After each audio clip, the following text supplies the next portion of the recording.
Kalen kept whispering to his mother, "Is he coming back?" He didn't. Not that day, not the next, not for weeks. But his absence created something stronger than his presence ever could have. During warm-ups, the black belts moved slower, thinking through every motion. During drills, they analyzed instead of bragging. During sparring, they listened instead of boasting. Even the younger kids started imitating Leonard's still stance. Feet grounded, shoulders relaxed, hands open, not realizing they were copying a man who had spent years perfecting that posture in far harsher settings than a family gym. Master Mendez felt the shift as well. When a student grew careless, he no longer barked the old corrections. Instead, he said what Leonard had shown through action. Balance comes from quiet. Precision comes from stillness. Control comes from knowing yourself. It was as if Leonard had whispered into the soul of the gym, and they were all still hearing the echo. Weeks passed before someone noticed the small change above the main entrance. A silver dog tag, cleaned, polished, hung with quiet reverence, rested on a wooden plaque carved with a single phrase, "Strength is silent." No one saw who put it there. No one touched it. But every person who walked through that doorway felt something settle inside them, something grounding. Callan asked, "Master, what does it mean?" Mendez laid a gentle hand on the boy's head. "It means the strongest people don't need to shout. They don't need to prove. They simply stand, calm, steady, unshaken." Callan nodded, eyes wide. "Like him." "Yes," Mendez said softly. "Like him." Evan changed more than anyone expected. He trained harder, not to dominate, but to refine. He apologized to every student he had mocked before. He became the one breaking up arguments instead of starting them. He guided younger students with a patience no one had seen from him. One evening, after helping a smaller kid perfect a wrist escape, Evan sat quietly on the bench, watching others train. He wasn't looking for admiration anymore. He was looking inward, something Leonard had forced him to face. Master Mendez approached him. "You're different now." Evan didn't look away from the mat. "I needed to be humbled," he said quietly. "I needed someone to show me what I couldn't see in myself." "And did he?"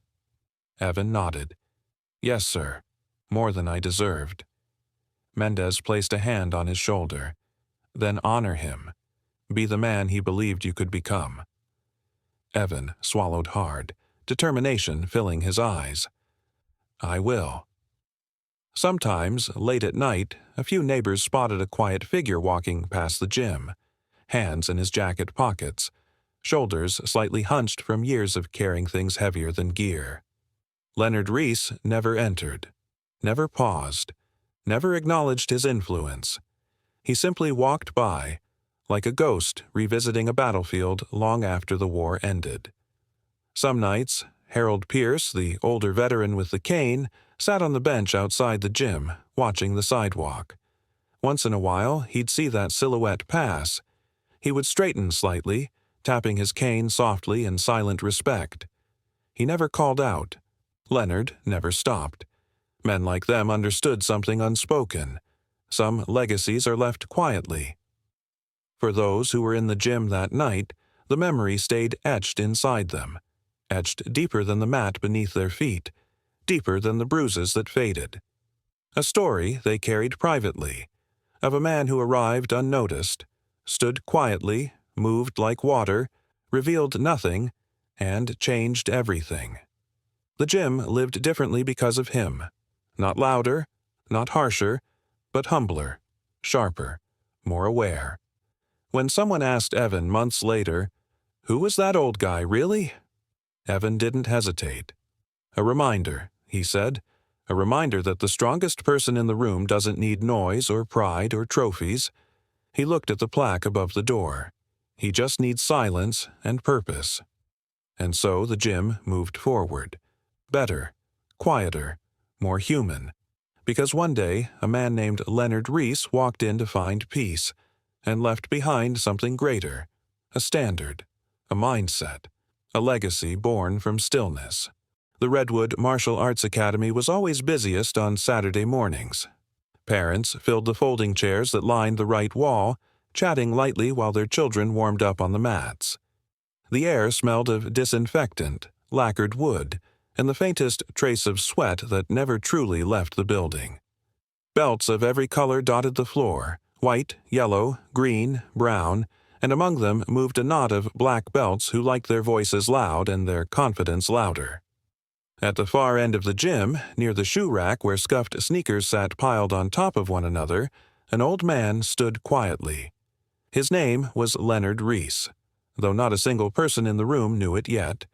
He was dressed plainly, a faded plaid shirt tucked into dark slacks, boots worn at the edges, and a jacket so unremarkable it could have belonged to anyone's grandfather. His silver hair was cropped close, his frame lean but without frailty. He stood still, too still, hands calmly folded behind his back as though he understood every sound in the room before it happened.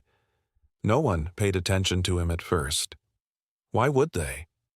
To everyone watching, he looked like someone's relative who'd come early, or maybe someone waiting to pick up a grandchild. His posture was quiet, almost invisible, and invisibility, after all, is easy to overlook.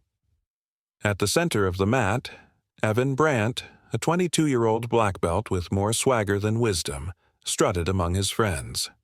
He smacked his friend's shoulder, joked loudly, stretched dramatically, and made sure his laughter echoed across the gym. His uniform was bright white, tied with a belt knotted as if to announce how tight and important he was. Everyone knew Evan liked being the loudest voice in the room. Evan knew it too.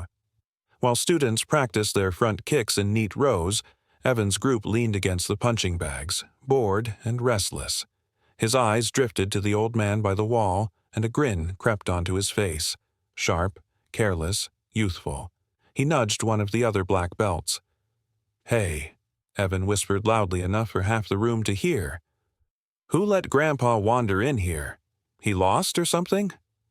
A few snickers followed. Parents shifted uncomfortably but pretended not to notice. Children glanced over but quickly looked away. The old man didn't react. His gaze stayed lowered, calm, patient, as though Evan's words dissolved before reaching him. Evan tried again, louder this time.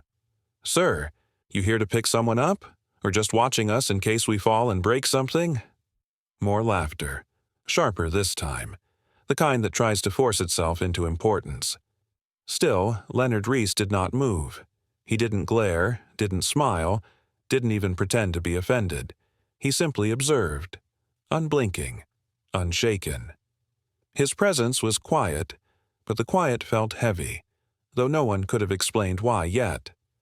A boy on the bench, Callan, only 14 but unusually observant, kept watching the old man. Something about him didn't fit the role of tired grandfather. The man's spine was too straight, his shoulders too level, his breathing too controlled. Callan couldn't describe it, but he felt it, like the difference between a man standing still and a man who has chosen to be still. Meanwhile, the black belts continued their jokes. Evan crossed his arms smugly. "Hey, if he wants a tour, I can show him what real martial arts look like," he said, earning a chorus of laughter. But the laughter felt lighter now, unsure at the edges, as though bouncing off something they didn't understand. Leonard finally raised his eyes. Just a flicker, barely a moment. But the moment was enough. His gaze didn't hold anger. It didn't hold nervousness either. It held something older, something measured, something that made the nearest student straighten without knowing why. Some part of the room, not the conscious part, but something instinctive, recognized that this was not the kind of man anyone should mock. But Evan didn't see it, or refused to. He shrugged it off, laughing again, louder, desperate to reclaim dominance of the room. His friends followed suit, too young to recognize the shift. And through it all, Leonard Rhys returned to stillness, hands behind his back, feet perfectly balanced, as though standing on that wall wasn't waiting, but watching. Not a grandpa, not a bystander, not a lost old man. something else entirely. And although no one knew it yet, history had just walked into their gym. The warm-up drills continued, but the energy in the room had shifted in ways no one wanted to admit aloud. The black belts, Evan and his friends, were still laughing, but their jokes didn't land with the same force. The humor felt stretched thin, like a drumskin pulled too tight, ready to tear with one wrong note. Yet none of them stopped. Pride is a stubborn thing, especially in young men who have never truly been tested. Evan strutted across the mat, adjusting his belt with exaggerated confidence. "Seriously, though," he called out, glancing over his shoulder at the old man again. "You sure you're not here for the senior citizen Tai Chi class? I think that's on Wednesdays." His friends snorted, slapping hands, trying to revive the arrogance they had earlier. But the parents on the chairs shifted. A few frowned. One mother whispered to her husband, "Why are they picking on him? He's just standing there." Her husband shrugged, unwilling to step into the scene. The old man, Leonard Rhys, remained by the wall, posture unchanged. No flinch, no reaction, no embarrassment. He stood with the calmness of a man who understood far more than anyone here could guess. His stillness alone made some students uncomfortable, like a deep lake that looked peaceful but hid unknown depth beneath. Near the benches, young Kalen watched the old man more closely than anyone else. He wasn't laughing. He wasn't whispering. He wasn't even blinking much. Something about Leonard's presence tugged at his attention the way the scent of rain pulls attention to the sky before the clouds burst. Callan nudged his mother. "Mom, he's not normal," he whispered. She raised an eyebrow. "Callan, don't be rude." "I don't mean that," he whispered urgently. "Look at him. Look how he stands. That's not how old people stand." His mother gave a small sigh. "He's probably just stiff." Callan shook his head slowly. "No, he's balanced." But she didn't understand what he meant, so she simply patted his knee and focused back on the class. Still, her eyes drifted again toward Leonard, because children, especially observant ones, are rarely wrong about the tension adults ignore. Meanwhile, the black belts kept pushing. "Maybe he's some retired carpenter," joked Rylan, one of Evan's friends. "Came here to watch some real athletes in action." More uneasy laughter. Evan added, "Nah, man, look at those shoes. Dude probably got lost coming from the hardware store." The jokes weren't clever, but cruelty rarely needs intelligence to spread. It only needs an audience. Leonard didn't move, not even a twitch of annoyance. He simply adjusted his jacket cuff for a moment, revealing the faint edge of a scar stretching across his forearm. Thin, pale, long-heeled, the kind of scar that came from something sharp, clean, decisive, not from accident but from impact. Callan's eyes widened. He saw it, and he understood, in the way only a sensitive kid could. That scar didn't come from falling off a ladder. Leonard quickly tugged the sleeve back over it, shielding it as though it didn't belong in this world anymore. But the brief glimpse had already planted a seed in Callan's mind, and in Master Mendez's too. The head instructor, Master Kaito Mendez, with 30 years of discipline carved into his posture, noticed the boys mocking the stranger. He also noticed the scar. He recognized the stillness. He recognized the way Leonard's eyes moved, always scanning, always measuring, always aware of everyone without looking directly at them. Mendez's brow tightened with curiosity, not suspicion, not fear, but recognition of something deeply familiar. But he didn't intervene yet. He wanted to see where this would go. Back on the mats, Evan was still talking, louder now, as if volume alone could drown out the discomfort creeping into the gym. "Hey, sir," he called again. "You sure you don't want to join us? We can show you how it's done in the 21st century. His friends cackled eagerly, clinging to the moment, desperate to pull mockery back into confidence. But this time, Leonard lifted his gaze fully. Just for a heartbeat. His eyes were pale gray, cold, calm, unreadable. Not angry, not offended, not even amused. They held the heaviness of winters lived through, storms weathered, and battles endured long before any of these boys were even born. Evan felt something jolt in his chest. Just a flicker, just a moment, but enough to unsettle him. He quickly turned away, forcing another laugh, pretending nothing had happened. Leonard lowered his eyes again. The gym's chatter continued, but a subtle, fragile tension had begun weaving through the air, thin threads of unease connecting those who noticed. Callan, Master Mendez, a few parents who couldn't explain what they were reacting to. And yet the black belts kept pushing, unaware they were poking something far larger, far older, far more experienced than any of them could imagine. All they saw was an old stranger at the wall. But something deep inside the gym sensed the truth. This old man was still, not because he was weak, but because he was choosing not to move. And that kind of silence only comes from men with history written into their bones. The class rolled into its first sparring set, and the gym burst into motion. Students paired off, feet sliding across the mats with soft squeaks. Gloves tapped, jizzes swished, and the rhythmic thud of bodies meeting the floor formed a pulsing backdrop.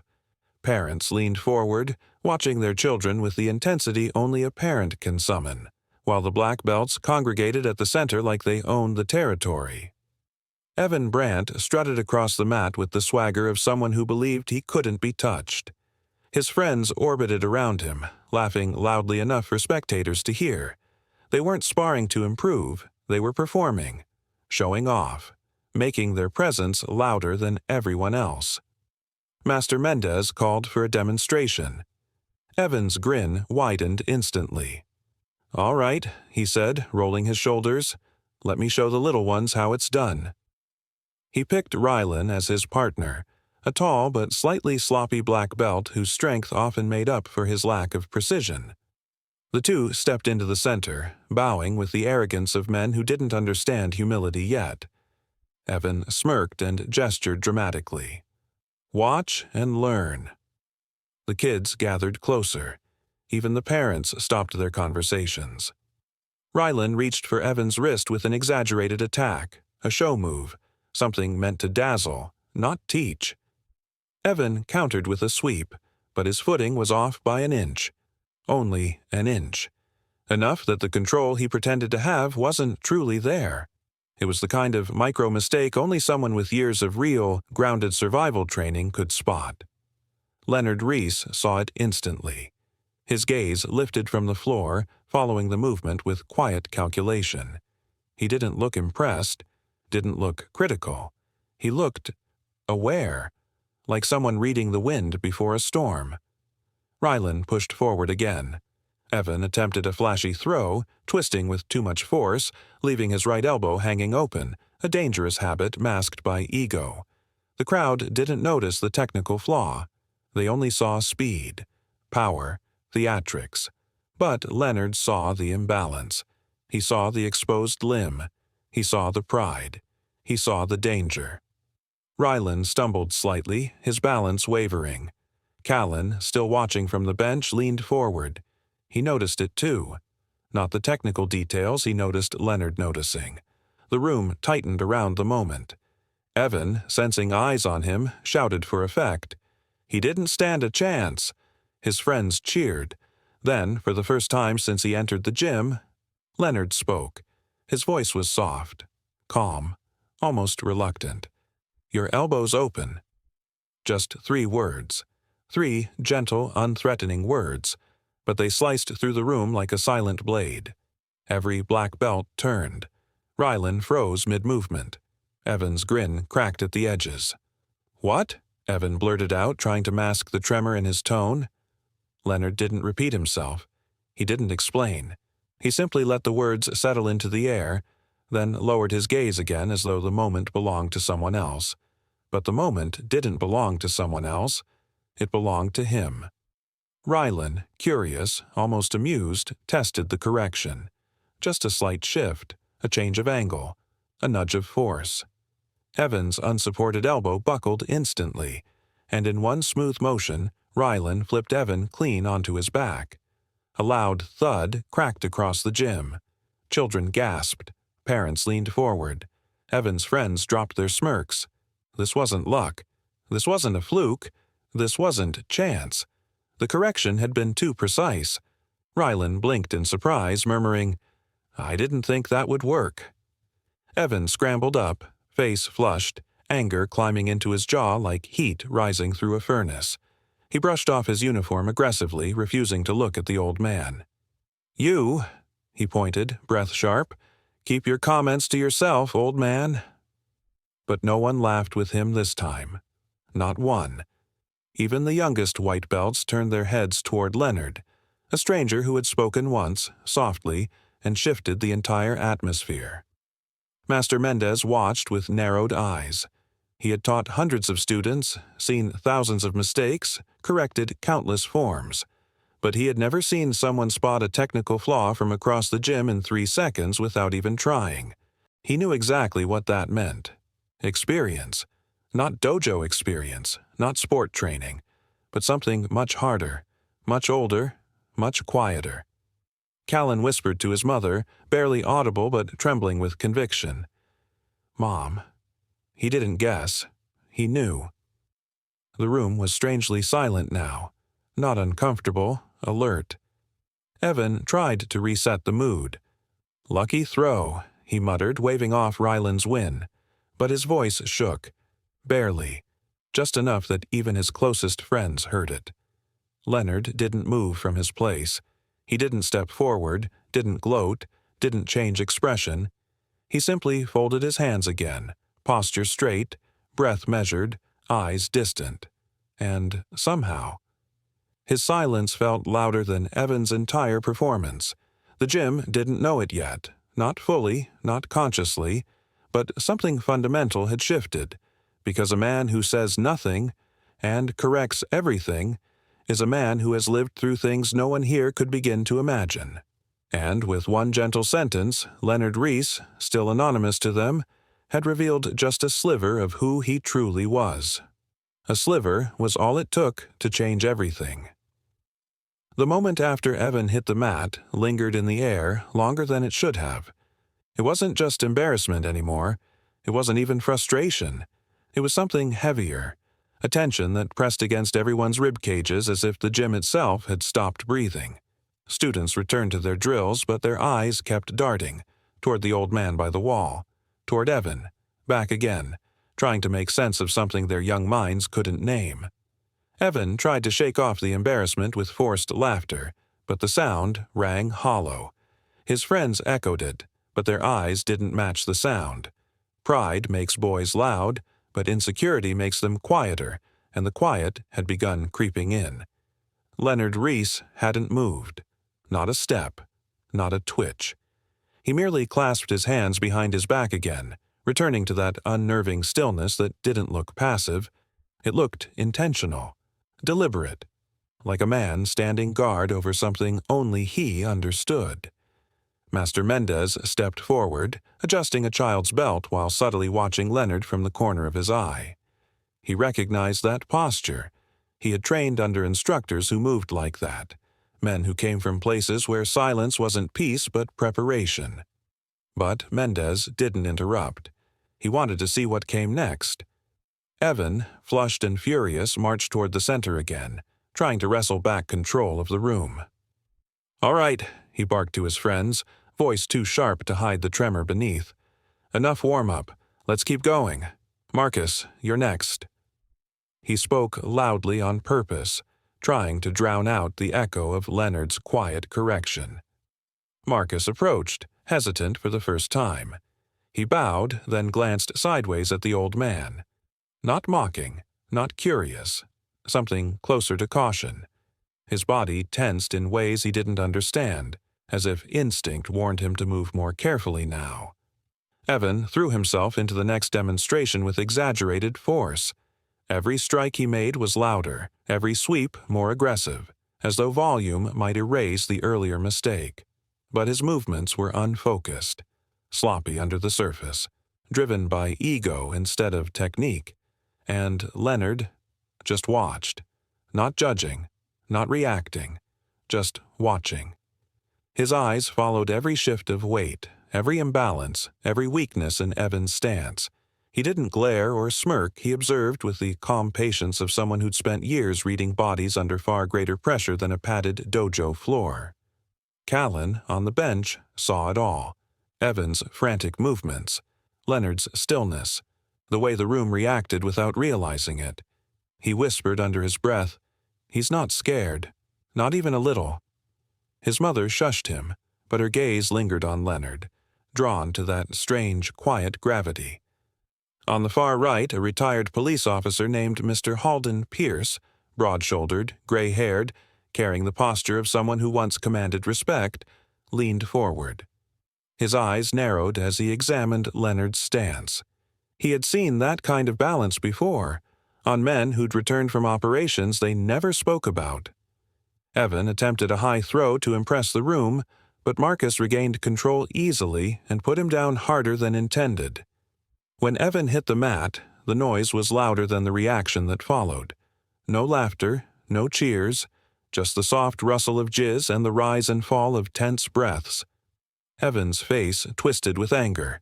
Not at Marcus. At the old man. He stood abruptly and whirled toward Leonard.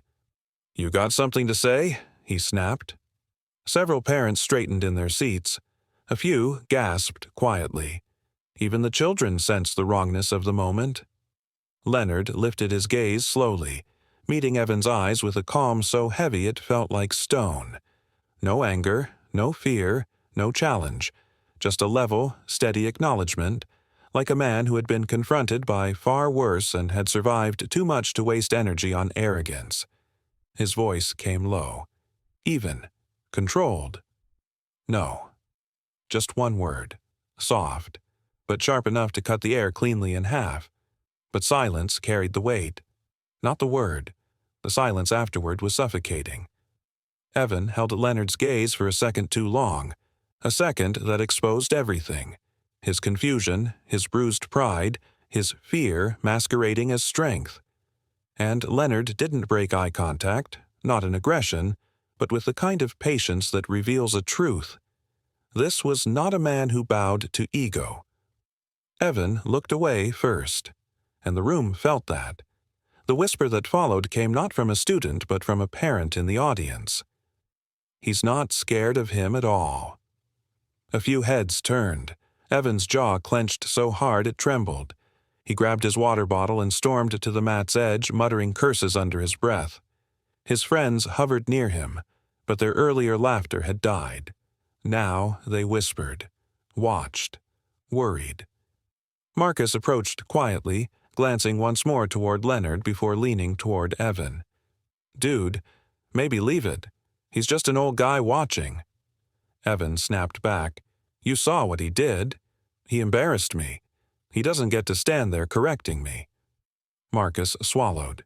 "He didn't embarrass you. You just weren't ready for it." Evan shoved him away. But Marcus had spoken the thought that everyone in the room had felt but hadn't dared to name. The old man hadn't humiliated anyone. He had simply revealed the truth. Back on the bench, Callan watched Leonard adjust his sleeve again. A glimpse of that scar. A line carved by something metallic, purposeful, and dangerous. Callan didn't know military history, but scars like that tell stories even children can feel. Across the gym, Mr. Halden Pierce muttered quietly, "I've seen men like him. Men who move like they've carried weight the rest of us don't understand." Someone nearby heard, shivered, and fell silent. The room's atmosphere had fully changed now. The floor felt different beneath the students' feet. The air carried an uncertainty that none of them could name. But everyone sensed something. This wasn't just a clash of pride anymore. This was a standoff. Not loud, not violent, but silent. And silent standoffs are the kind that end with truths no one expects. Leonard Rhys remained still, hands behind his back, breathing steady. And the gym, every child, every parent, every instructor, felt the pressure of a presence they were only beginning to understand. The tension that had been simmering beneath the surface finally broke. It didn't snap like a twig. It didn't explode like a firecracker. It shifted, quietly, heavily, like a door unlocking somewhere deep in the building. Master Mendez called for the next drill, but half the students weren't paying attention anymore. Their eyes kept sliding toward the old man by the wall. Everyone felt it now. The weight, the quiet authority, the kind of presence that didn't ask for attention but demanded it simply by existing. Evan wiped sweat from his face, shoulders tight, jaw clenched. He tried to push back the humiliation poisoning his chest, but the feeling only worsened every time he glanced at Leonard. It wasn't what Leonard did that consumed him. It was what Leonard didn't do. He didn't react, didn't flinch, didn't defend himself, didn't take the bait. That silence dug deeper into Evan than any insult could. Finally, after several minutes of drills, Evan couldn't take it anymore. He stepped forward, loud enough for the entire gym to hear. "All right, old man, enough staring," he said, voice sharp, trying desperately to regain dominance. "If you've got something to teach us, why don't you prove it?" A ripple of shock swept through the room. Parents sat up straighter. Children froze mid-kick. Older students stopped tying belts and stared. Leonard didn't move. Evan's smile tightened. "What? Nothing to say now? You had plenty to say a minute ago, right?" Leonard slowly raised his head. His eyes met Evan's across the mats. Calm, controlled, full of something that wasn't anger but was far more unsettling. He spoke gently. "I'm not here for that." It should have ended there. A man refusing conflict. A moment of humility. But pride never knows when to stop. Evan stepped forward again, chest puffed, voice rising. "You think you're better than us, huh? Standing there correcting me like you've been watching for decades. If you're so confident, step out here. 1 round." He jabbed a finger at the mat. "Show us." A few parents murmured in disapproval. Someone whispered, "He's crossing a line." Callan whispered to his mother, "He's making a mistake." But no one intervened. Marcus tugged Evan's sleeve. "Dude, let it go." Evan jerked his arm free. "No, he wants to act like he's some expert? Let him prove it." Leonard exhaled, slowly, deeply, as though the air itself felt heavier in his lungs. His shoulders lifted and fell in a motion that looked less like frustration and more like acceptance. Like a man who had been here before, too many times. Mr. Halden Pierce, the retired officer, muttered, "Kid, you don't know who you're talking to." But Evan didn't hear or didn't care. His pride was louder than everyone else. "Come on," Evan shouted. 1 round, unless you're afraid." Leonard's head tilted just slightly, not in confusion, not in offense, but in a gesture that said more clearly than words. "You don't know what you're asking for." The silence stretched. Master Mendez lifted a hand, about to step in, but something stopped him. Not fear, intuition, the kind instructors gain after decades of recognizing situations that follow their own rules. Leonard finally shifted his boots and stepped forward. The sound was barely audible. One quiet click against the wooden floor, but it struck the room like a drumbeat. Every child froze. Every parent held their breath. Even the ventilation hum seemed to soften. Leonard walked with a deliberate, measured pace toward the edge of the mats. He didn't storm. He didn't march. He didn't swagger. He simply moved like a man who understood the exact weight of every footstep he took. When he reached the mat's edge, he bent down and slipped off his boots. His socks were plain, worn thin at the heels.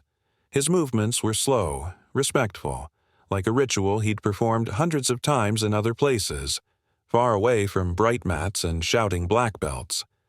Evan smirked, swallowing a hint of fear. Finally. Leonard straightened, stepping onto the mat. His feet made no sound. He didn't bounce or stretch. He didn't adjust his uniform because he didn't have one. He stepped into position with a calmness so profound it felt unnatural. Parents whispered, "That's not a karate stance." No, not judo either. "What is he doing?" Mr. Pierce whispered. "That's a combat stance. Subtle. meant for efficiency, not display. Evan didn't hear him. He bowed dramatically, mocking tradition. Leonard bowed slightly, no flourish, no performance, only respect. Then Leonard spoke softly. 1 round. The tone wasn't warning, wasn't threat, wasn't bravado. It was promise. And when it's done, Leonard continued, you will apologize. A collective inhale swept the gym. Even Evan faltered, but pride, once wounded, doesn't retreat. It thrashes. Sure, Evan snapped. If that's what helps you sleep, let's do this. Master Mendez stepped back, speechless. Leonard Rhys settled into place, breathing slow. The entire gym had gone silent. Not the silence of boredom or waiting, but the silence of reverence, fear, or awe. A silence that said, something is about to happen that none of us understand. Evan rotated his wrists, bouncing eagerly as though this was just another sparring match. But everyone else, everyone who had truly been watching Leonard, knew better. The old man's stance wasn't the stance of a retired neighbor who wandered into the wrong building. It was the stance of a man who had spent a lifetime preparing for violence he never wanted. And now, after every attempt to avoid it, he was stepping into it because the boy left him no choice. The challenge was set. The air tightened. The gym braced. For the first time since entering the building, Leonard Rhys was no longer invisible. He was exactly where he had once sworn never to stand again, on a mat, facing someone who had no idea what a true fight looked like.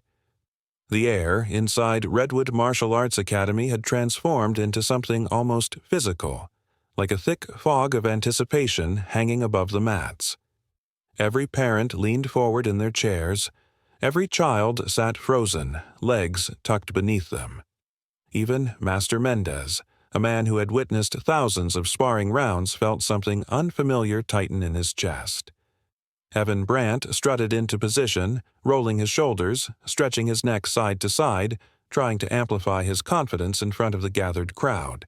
His movement was loud, breathing loud, footsteps loud, demeanor loud. Leonard Rhys, by contrast, moved like silence personified. He stood there with his feet shoulder-width apart, knees soft, hands relaxed, shoulders unburdened. No tension, no bravado, no preparation theatrics. His presence alone contradicted every expectation the students had about what a fighter looked like before a match. Master Mendez observed the stance with narrowed eyes. It wasn't a karate stance. It wasn't judo either, but it was something he recognized without wanting to admit it. That stance belonged to men who spent years learning how to move without wasting energy. Men who learned to conserve oxygen under fire. Men who learned to stay relaxed until the precise moment they needed to strike, or survive. Evan failed to see any of that. He only saw an old man standing still. "Don't blink," Evan said to the crowd, his bravado returning in shallow waves. "I'll make this quick." Leonard didn't reply. Not with words, not with expression, not even with breath. Evan lunged forward, fast, strong, confident. His right hand shot out in a grip attempt, something flashy he'd used countless times to impress beginner students. Leonard shifted. Not a jump, not a dodge, just a slight, measured pivot. Evan's hand sliced through empty air. Gasps echoed across the room. "That wasn't a block," a parent whispered. "No, he wasn't even there," another murmured. Callan, eyes wide, leaned so far forward he almost fell off the bench. Evan reset quickly, shaking out his arm as if the miss didn't bother him. He forced a laugh. "Slippery old guy. Cute." He lunged again, this time faster, more force, more frustration. Leonard stepped sideways. Just 1 foot, just 1 inch, just enough. Evan's entire strike slid past him as though Leonard were made of smoke. He stumbled, caught himself, and straightened quickly. A tight murmur rippled through the crowd. Not amusement, not excitement, something closer to disbelief. Master Mendez felt his jaw clench. He recognized that movement now, with painful clarity. It wasn't sport technique. It wasn't designed to counter. It was designed to survive. Combat evasion, precise, minimal, efficient. The kind used by men whose opponents weren't just aggressive, but lethal. Evan began to sweat. More than usual, his breathing picked up, shallow and uneven. "Keep still," he snapped, irritation cracking through his tone. Leonard remained calm, hands still loose. "I am still," he said quietly. The words struck Evan harder than a punch. He attacked again, this time a quick jab aimed at Leonard's chest. A fast move, well practiced, coordinated, one he'd used to score points many times. Leonard rotated one shoulder, just one. The jab passed beside him like wind passing stone. Evan stumbled forward a third time. This time he couldn't hide the panic flaring behind his eyes. He backed up, shaking out his hands, forcing oxygen into his lungs. "What are you doing?" he asked, voice cracking. Leonard looked at him calmly. "Nothing." But everyone else understood the truth. He wasn't fighting. He was allowing Evan to defeat himself. Evan roared with frustration. He lunged a fourth time. Leonard stepped aside so quietly that no one saw his feet move, only the way Evan's body once again tore through air that refused to be caught. He stumbled worse this time, nearly falling to one knee. Children gasped. Parents clapped hands over their mouths. Marcus muttered, "What the hell?" Evan pushed up, chest heaving now, face red. "You're just running," he shouted, voice trembling. Leonard shook his head once. "No, I'm not moving away from you," he murmured. "You're moving into nothing." That sentence sent a chill through the room. Even Mr. Halden Pierce, the retired officer, felt his breath catch. He whispered under his breath, "This isn't martial arts. This is years of real training." The students felt it. The parents felt it. The instructor felt it. Evan lunged again. Desperate. Wild. Not a technique anymore, just a wounded pride trying not to drown. Leonard's body shifted, not back, but forward. Just a half step. Perfectly timed. Evan's attack crumbled under its own force. He spun sideways, arms flailing, momentum dragging him off balance. He would have hit the mat hard. But Leonard reached out with a single finger and tapped Evan's shoulder. A whisper of force. Not enough to shove him, just enough to guide the fall. Evan crashed onto the mat with a heavy thud. Silence swallowed the room. Not awe, not shock. Something deeper. Recognition. Because in that moment, everyone understood. Leonard didn't fight. He didn't even try. He simply existed in a way that made Evan's skills meaningless. Callan whispered the truth aloud. He's not beating Evan. Evan is beating himself. Leonard stepped back, posture unchanged, breathing steady, eyes calm. Evan rose slowly, trembling, breathing ragged, confidence shattered.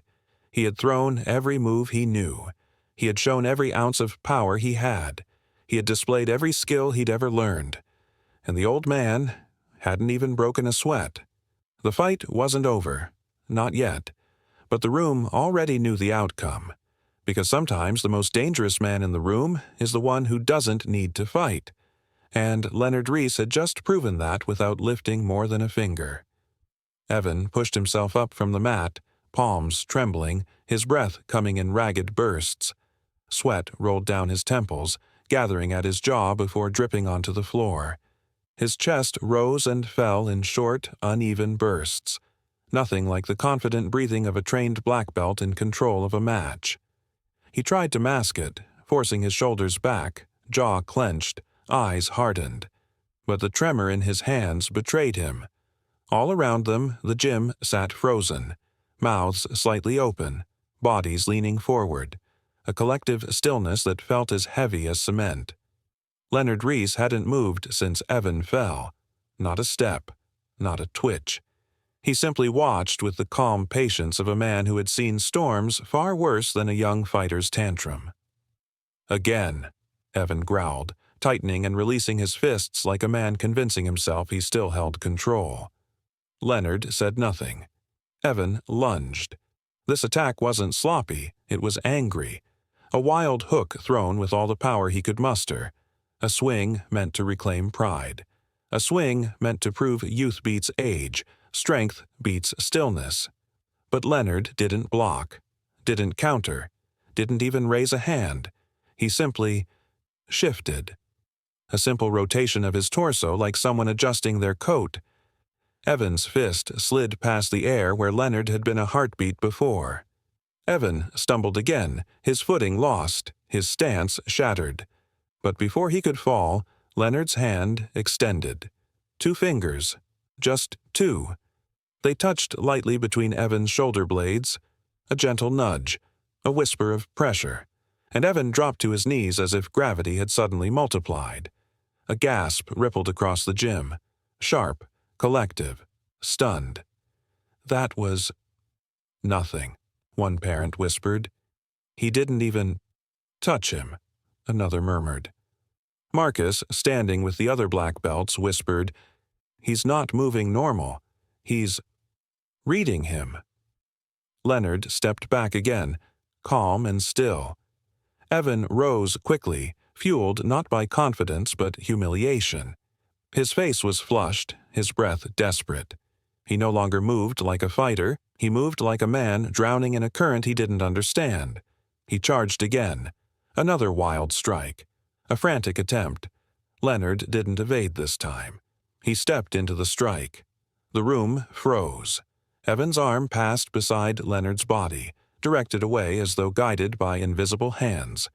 Leonard used the slightest twist of his wrist, a motion so precise, so controlled, that Evan's own force redirected him downward. Evan hit the mat again. Harder this time. A choked sound escaped his throat. A few students flinched. One child even covered her eyes. Even the most hardened parents felt something shift inside their chest. Because it wasn't violent. It wasn't brutal. It was efficient. Too efficient. Leonard wasn't trying to dominate him. He was preventing him from hurting himself worse. That truth made the room colder. Evan scrambled to his feet, desperation finally spilling into his eyes. This wasn't a demonstration anymore. He wasn't showing off. He wasn't sparring. He was surviving, or trying to. "You," Evan hissed, voice cracking. "Stop. Running." Leonard's response was quiet enough to hush the world. "I'm not running." His eyes softened. "You're attacking shadows." A shiver slid through the room.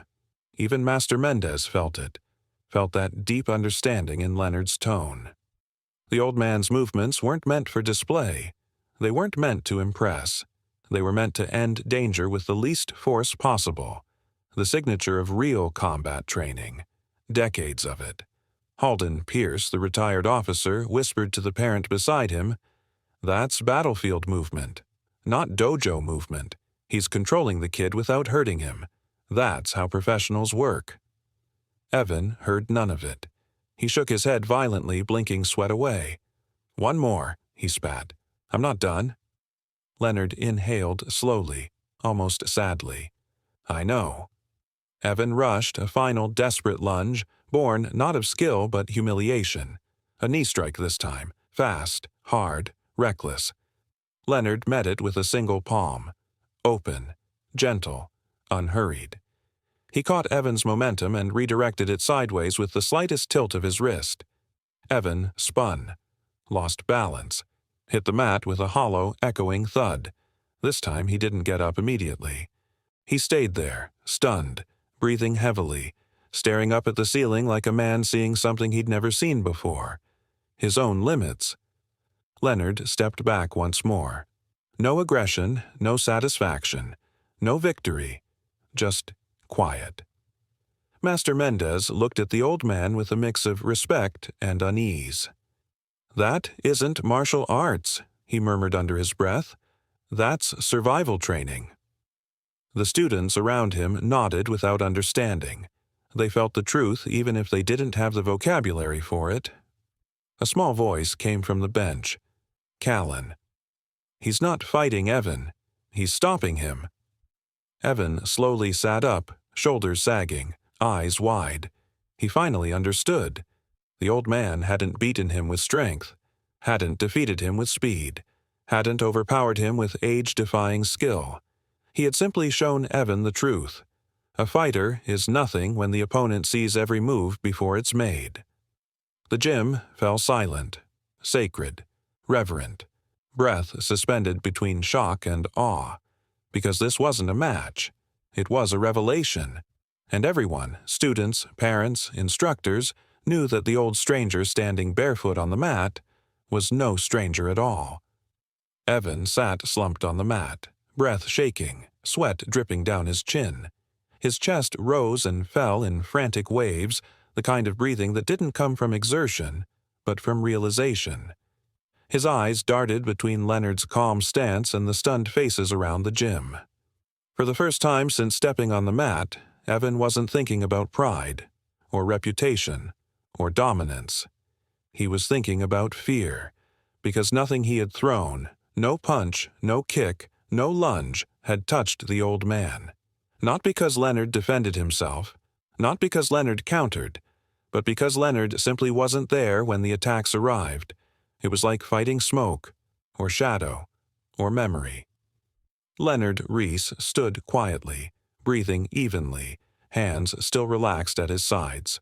No gloating, no smirking, no sense of victory. Just the calm neutrality of a man who had survived things far more serious than a young fighter's ego. The room was dead silent. Even the youngest children who usually whispered to each other during breaks were silent now, eyes wide, knees tucked under their chins. Master Mendez stepped forward slowly, as though approaching a wild animal, cautious, respectful, aware that something deeper had just been revealed. "Sir," he began carefully, "have you trained before?" Leonard didn't answer. Not out of disrespect, out of exhaustion. Not physical exhaustion, but emotional. The kind only a man who has lived through years of conflict knows. Before he could speak, a deep voice cut through the room. "Oh my God, is that?" All heads turned toward the far row of chairs, where Mr. Halden Pierce had risen halfway out of his seat. His eyes had widened in a way that looked almost haunted. The veteran's posture, straight-backed, controlled, seasoned, had cracked. He pointed a trembling finger at Leonard. "No way. That can't be him." Leonard froze. Evan blinked, confused. "Who?" Mr. Pierce took 2 steps forward, his hand covering his mouth as he studied Leonard's frame, posture, stance, scars. Something inside him shifted. Recognition, shock, disbelief, all at once. "Sir," Pierce said slowly, voice dropping to a reverent whisper, "I trained with men who moved like you, but only one man moved exactly like that." Leonard remained still, his eyes lowered, almost in shame. Pierce continued, louder now, "You're Leonard Rhys, aren't you?" The name fell like a stone into the silence. No one understood it yet. Not the parents, not the children, not even Master Mendez. But they felt something shift. Pierce turned to the crowd, his voice trembling. This man wasn't some dojo fighter. He wasn't a hobbyist. He wasn't even just military. He swallowed, overwhelmed by the weight of the truth. He was Captain Leonard Rhys, Shadow Unit Operative, Special Reconnaissance, Covert Survival Instructor. Gasps erupted. Hands flew to mouths. Children's eyes went wide. Pierce continued, voice gaining strength. Most of his missions were classified. Half his records were blacked out when I served. My commanding officer talked about him like he was a ghost, appearing where needed, disappearing without recognition. A parent muttered, "No way." Another whispered, "Is he serious?" Pierce nodded, eyes never leaving Leonard. He trained entire units. He taught hand-to-hand for men who couldn't afford to make mistakes. His techniques were designed for one purpose only: survival. A stunned silence washed across the gym. Marcus whispered to Evan, "Dude, you picked a fight with him?" Evan didn't respond. He couldn't. His throat had closed. Master Mendez bowed slightly, instinctively, respectfully, not because Leonard demanded respect, but because his presence commanded it. "Sir," Mendez said softly, "you should have told us who you were." Leonard finally lifted his eyes. The weight inside them felt like 10 lifetimes layered on top of one another. "No," he replied quietly. "I shouldn't have," Callan whispered from the bench. "Captain. Like in the army?" His mother nodded slowly, speechless. Pierce stepped closer, voice thick with emotion. "You disappeared years ago. People said you retired quietly. Others said—" He hesitated. "Others said you disappeared for a reason." Leonard's jaw tightened. Old memories flickered behind his eyes, memories of danger, loss, missions gone wrong, men he couldn't save. He swallowed them silently. "I came here for peace," Leonard said softly. "Not recognition." Evan's face turned pale. You're military?" he stammered. Leonard shook his head once. "No, I was." The correction hung heavy, like a tombstone placed gently in the ground. Evan tried to stand tall, but his knees wobbled. "I didn't know," he whispered. Leonard's expression softened, not with pride, but with quiet, heavy understanding. "No," Leonard said. "You didn't. That's why I didn't strike you." The room inhaled sharply, not because Leonard admitted he could have struck him, but because he chose not to. Pierce spoke again, voice carrying a mixture of awe and fear. Captain Rhys was known for one thing. He never used violence unless absolutely necessary, and when he did, no one could stop him.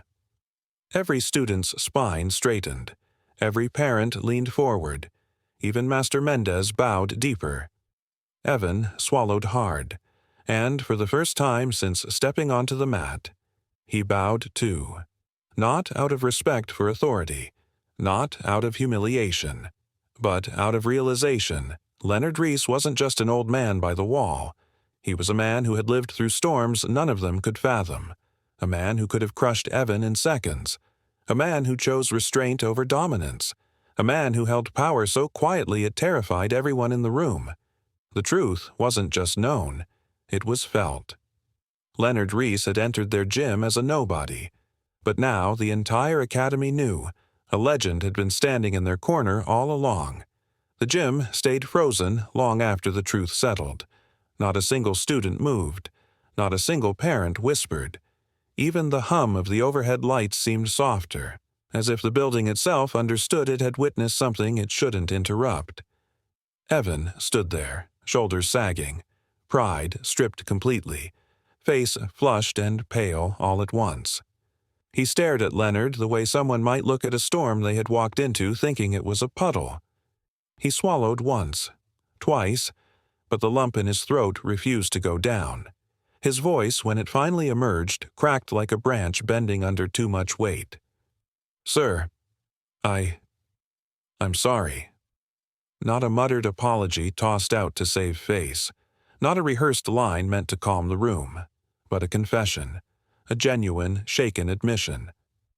Evan bowed his head deeply, not the flashy bow he gave during warm-ups, not the arrogant tilt of his chin when showing off, but a real bow, heavy and trembling, as though he was trying to put his ego into the floor.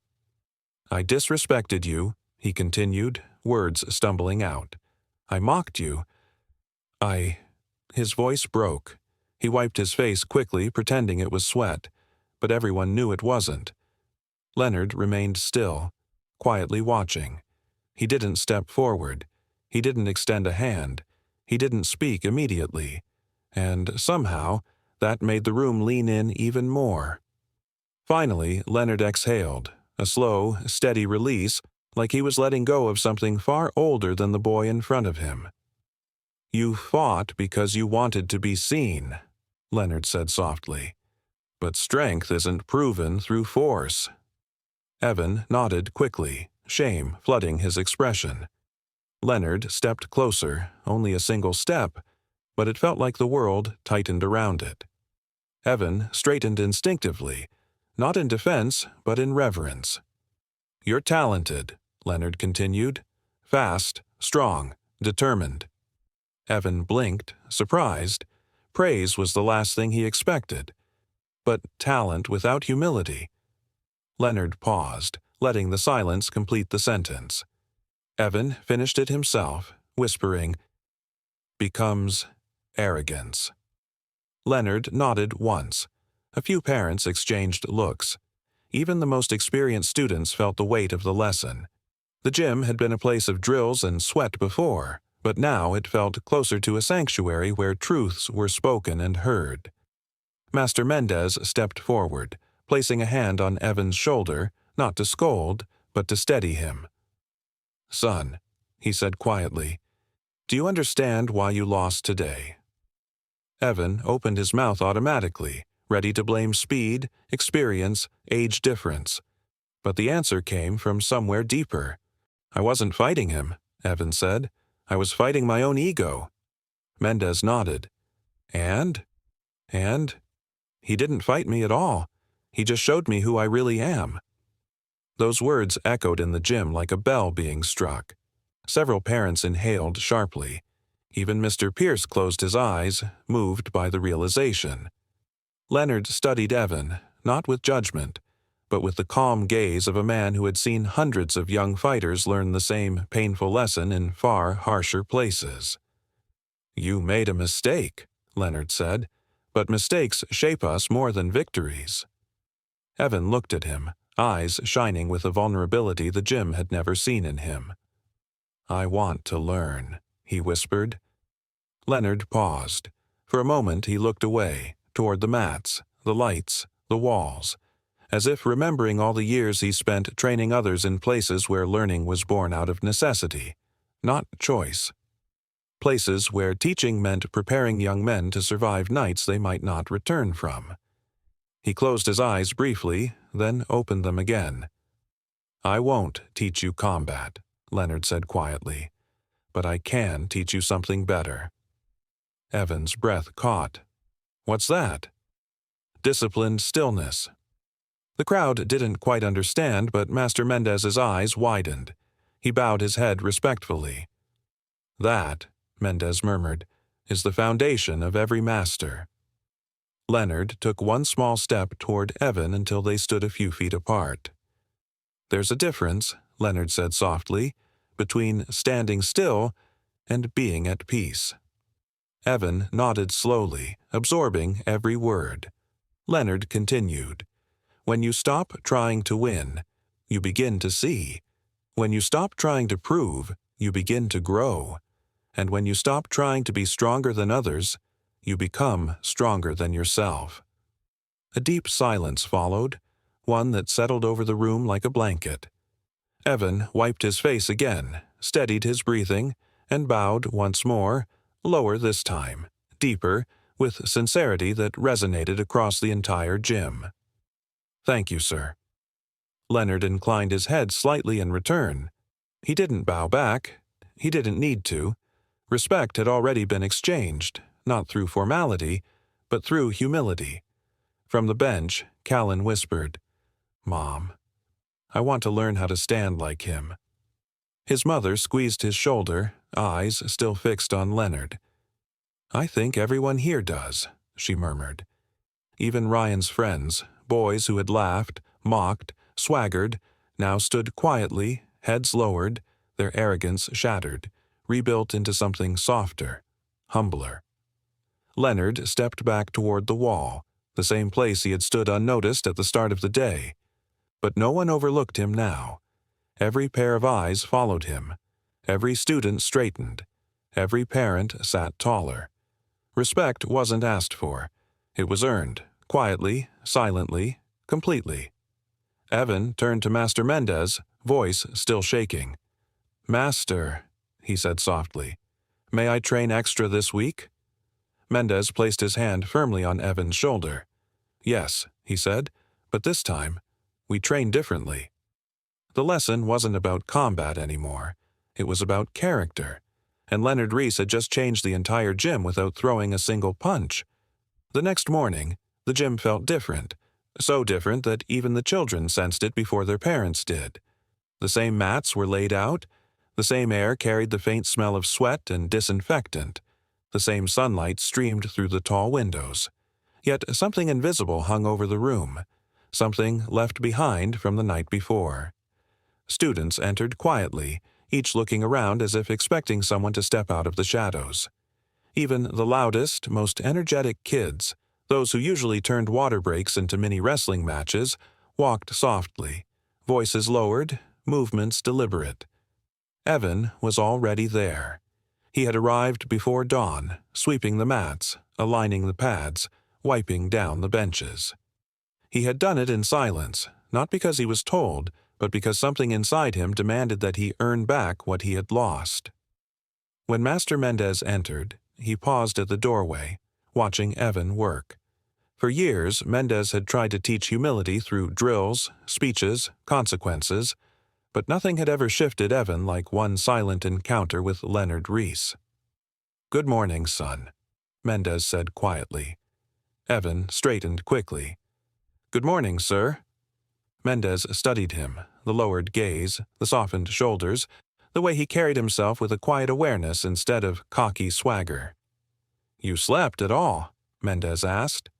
Evan hesitated. "Not much." "Good," Mendez said.